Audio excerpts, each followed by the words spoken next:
So, despite the fact that research articles tend to be peer-reviewed, there are often papers that get through the system and get caught after the fact. In 1999, some physicians led by Dr. Wakefield published an early report, a paper, which you can see on your screen right now. It was a research paper published in a prominent journal called The Lancet, which you see at the bottom of your screen. The bottom of the paper itself, it says The Lancet, volume 351, on February 28, 1998. The paper claimed that 8 out of 12 parents with having children with autism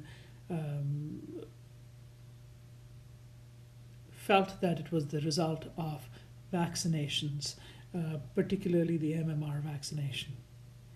So the problem with this paper was, even though it got into a high-profile journal, all the authors were well accomplished, the research was poorly done, and the information was based off a very small sample size, so it was not generalizable. After significant criticism,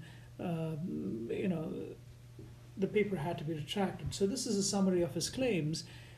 So they did not prove an association between mumps, measles, and rubella in his paper, but he definitely suggests through his interviews, which were very leading and almost caused the parents as caregivers to comment that they believed that the vaccines were responsible. Of course, the paper was retracted because the claims were not true, they were incorrect, and all the information has not really been proven because it was based on a very small sample size.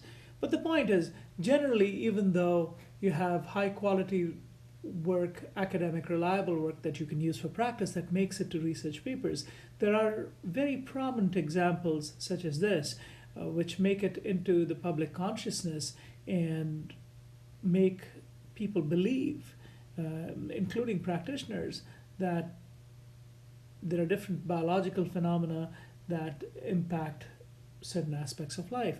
This is true in all fields, not just biology, but even if you are in gerontology or in social work, there are different discoveries made which sometimes pass what we think is good scrutiny and end up being poor quality. I want to assure you at this time that this is not normally the case. Most of the research papers that you will read, research articles and reviews that you will read, would have been vetted by the best experts multiple periods of times.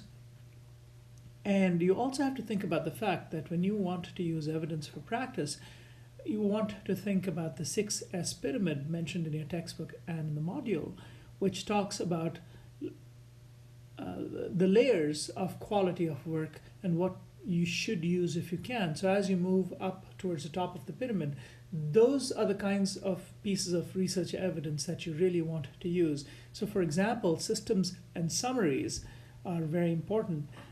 Synopsis of syntheses comes next, and synopsis of single studies and single studies are at the bottom of that pyramid. And it is for a certain reason, because as you move up the pyramid, there is a greater curation of the research itself.